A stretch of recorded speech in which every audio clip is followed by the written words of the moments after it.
Alright, so we're back again with another tutorial. This time around, we want to make it snappy.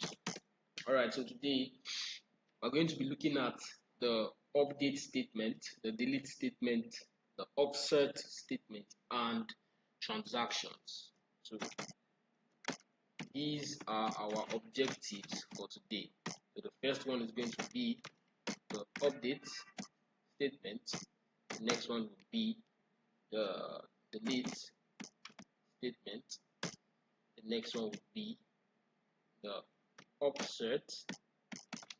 Although it's not a statement, I would explain that when we get there. Upsert, and the next one would be transactions. Alright, so let's start with update. Alright, so update, the update statement. So now this statement allows us to be able to insert values into the cell of a table regardless of that cell being occupied with a value or not.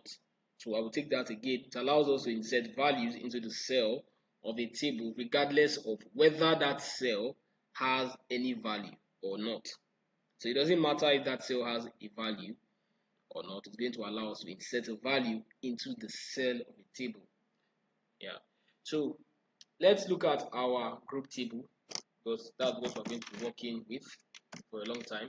You can feel free to create another table if you want, but working with a group table is much more comfortable and straightforward. So my group table, and see that, select value. So now maybe I want to change physics to engineering. I want to change James' course. So James had a problem with his course and he wanted to change it. So how would that be? So update. Now you come down here, you say update group table. You come here, you say set name. No, set course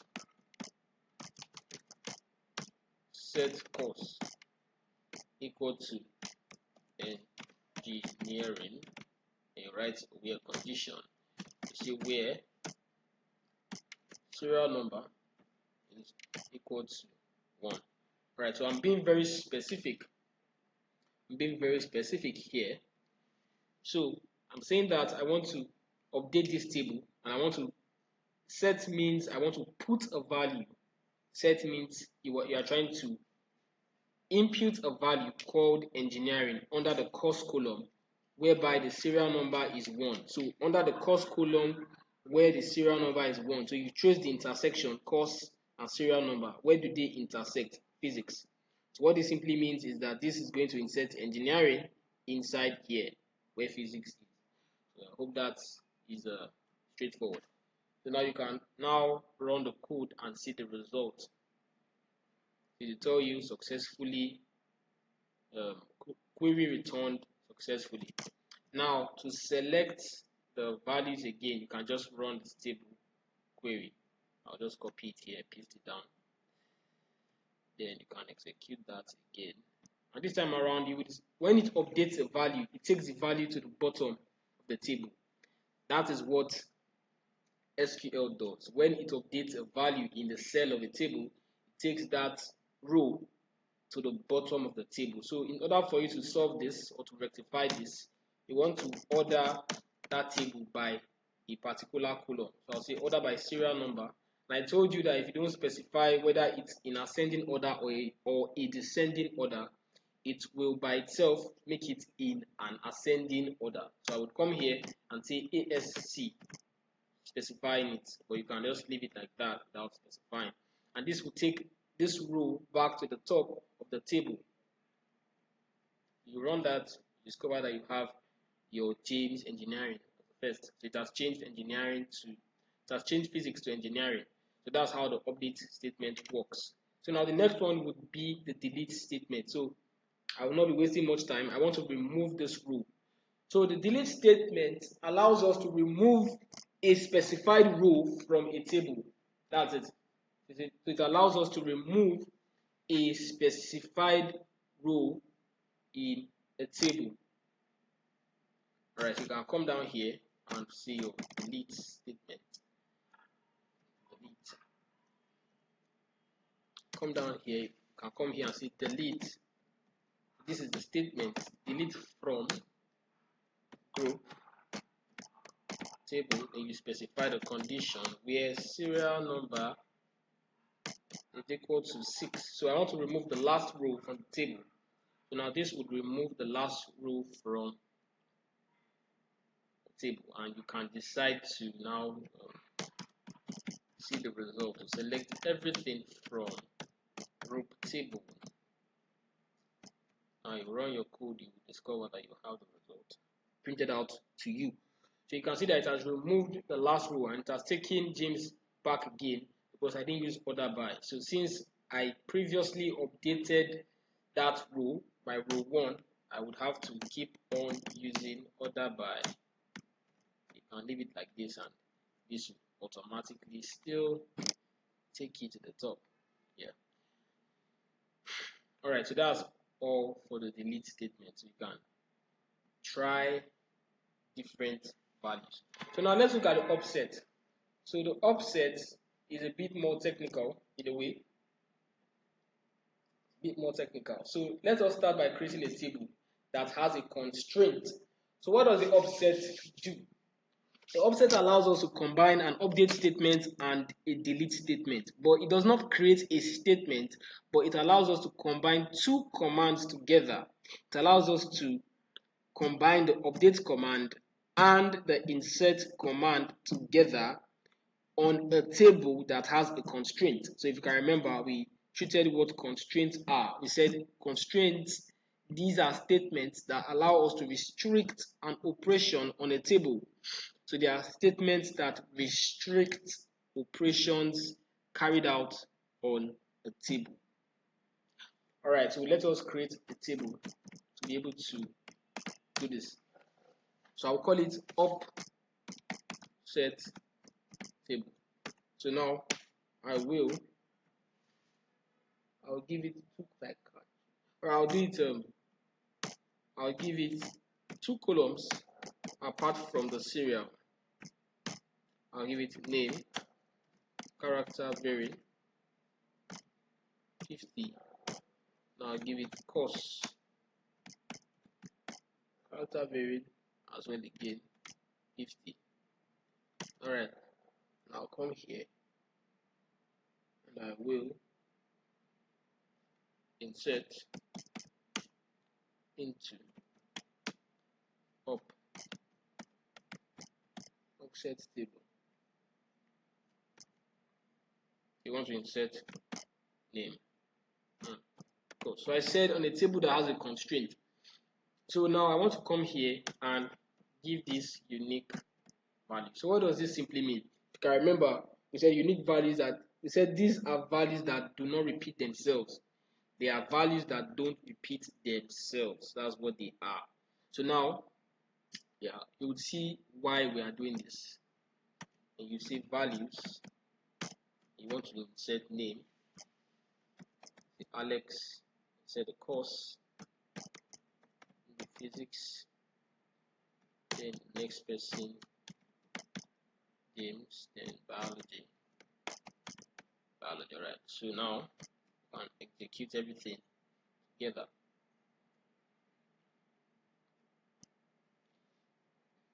Okay. So I've inserted successfully into the table. Alright, so now let us carry out our upsert. So now because already this table already has a unique value, I'll be trying to insert a value inside the column that has a unique value. I'm trying to insert into the column that has a unique value. Alright, so I'll just come here and say upsert. I think I've already written that already. I'm repeating myself. Okay, I've not written that. Come here. Upsert.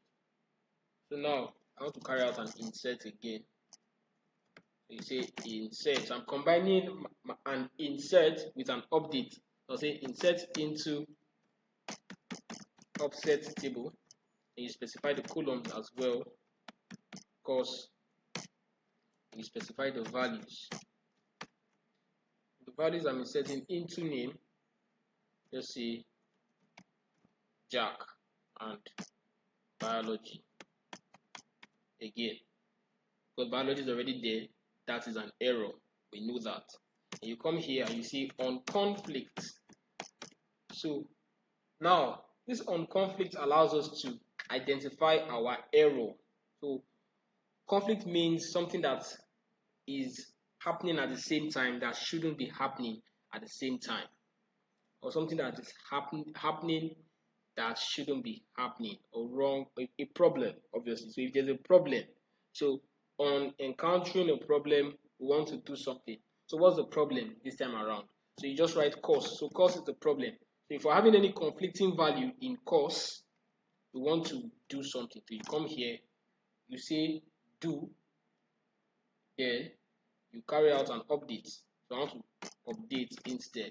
So you say update set, and you set your colon, say cause.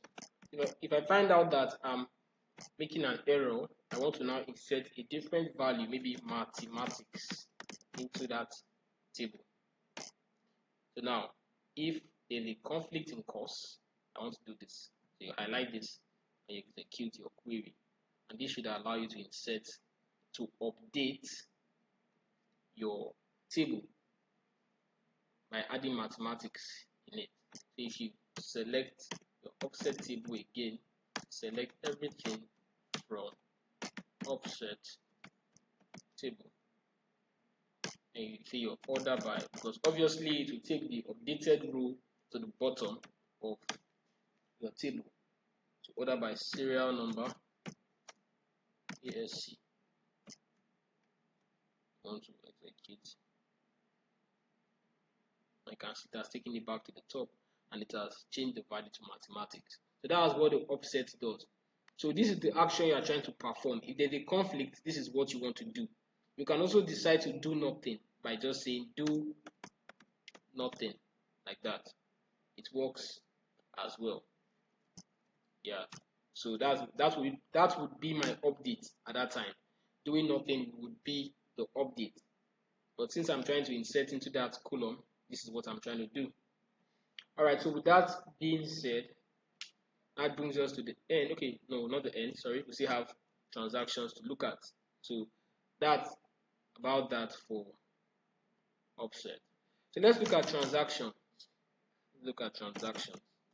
So what are transactions? Transactions. So transactions are statements, or these are environments. So transactions are environments that allow us to be able to execute queries that allows us to execute queries inside the session. So before we comment with the definition of transaction, let us talk about a session. What a session is. So a session is an environment whereby we can write query or write code. So now, me writing this, my pgadmin, this is my query tool that allowed me to be able to access this file to write code in, is simply seen as an environment. So this is an environment that allows me to write queries. So now, a transaction is a sub environment inside a session that allows me to write query or write queries that will not be otherwise visible to another session if they are not saved. So I will take that again.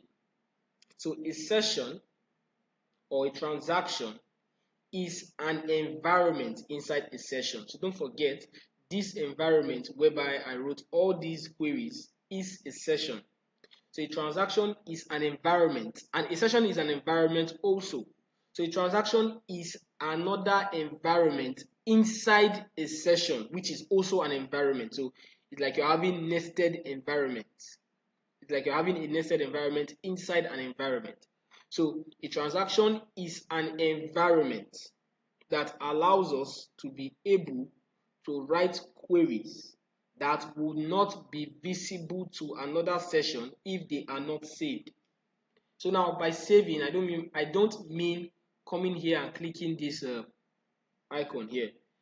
I mean by using the commit statement. So the transaction allows us to use a statement called commit to save our code so that other sessions can view our code.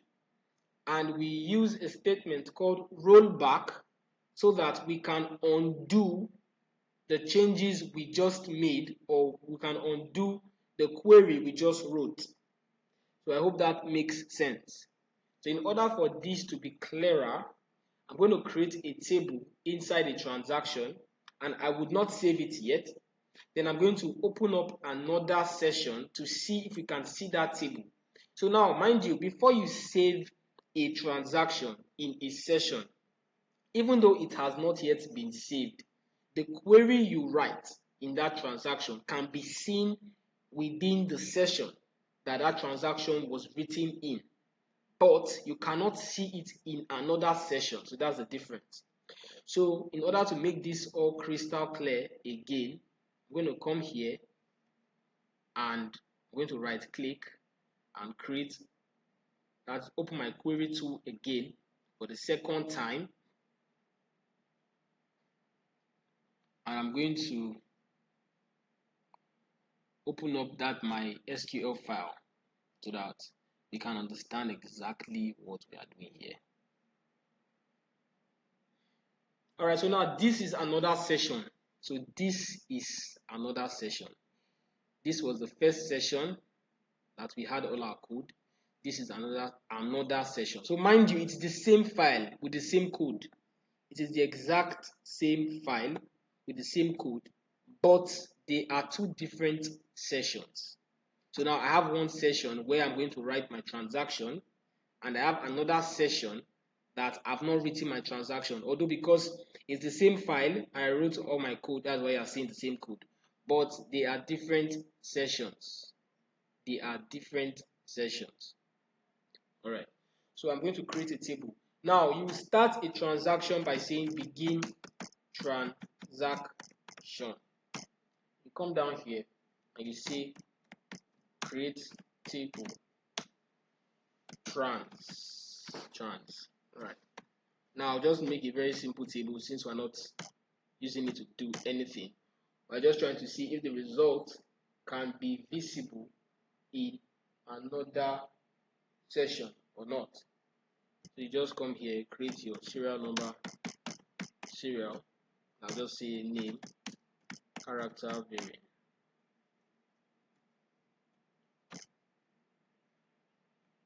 All right. So I'm not going to commit it yet. I won't say commit, but I'll just save it first.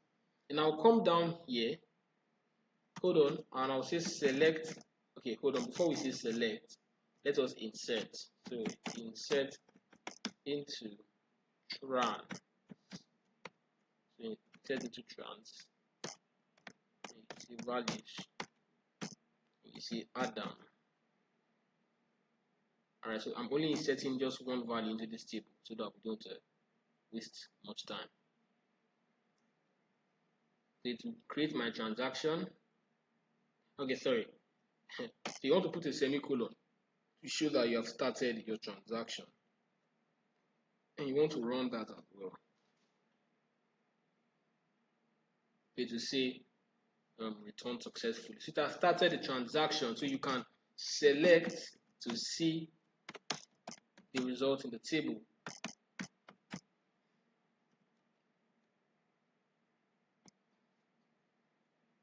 You can see we have Adam. Now if you go to now let's save it. So you save it. Now if you go to your next session, you will discover that if you write that query there, you will not see any table. Select everything from trans. In short, to tell you that the relation trans does not exist. So you can see that it tells us it does not exist, although we created it and it's the same SQL file. But because we've started a transaction and we have not saved it yet, this session cannot see that transaction. So now, in order for you to make it visible to other or subsequent sessions, you come here and you say commit transaction. You want to save it and you want to run this alone. You want to run the commit part alone. So now if we get commit, query returned successfully. Now mind you, don't run this again. After you begin a transaction, you cannot start another transaction until you have either saved the previous transaction or redone the work done by the transaction. That is using your rollback. So rollback is something like this. This is how you write it. So rollback. So that's like the rollback transaction. But I'm not using that. If you want to experiment with it, you can. So it allows us to redo what we have done. So you can redo what you have done by using it. Alright, so now by running this commit, this second session can now see my table. So you come back here and you run this query again and you'll be surprised that you can see it. So now you can see that we can see the table. So that's how we create transactions. So transactions are especially useful for people using or other people having access to your database and you don't want them to see what you are doing until you commit it. You can decide to give them access. You can give them access by giving them your password, but they will not be able to see what you are doing using transactions. So that's one way of safeguarding your work. Alright, so with that being said, this brings us to the end of this tutorial session. So till our next session, have a very good day.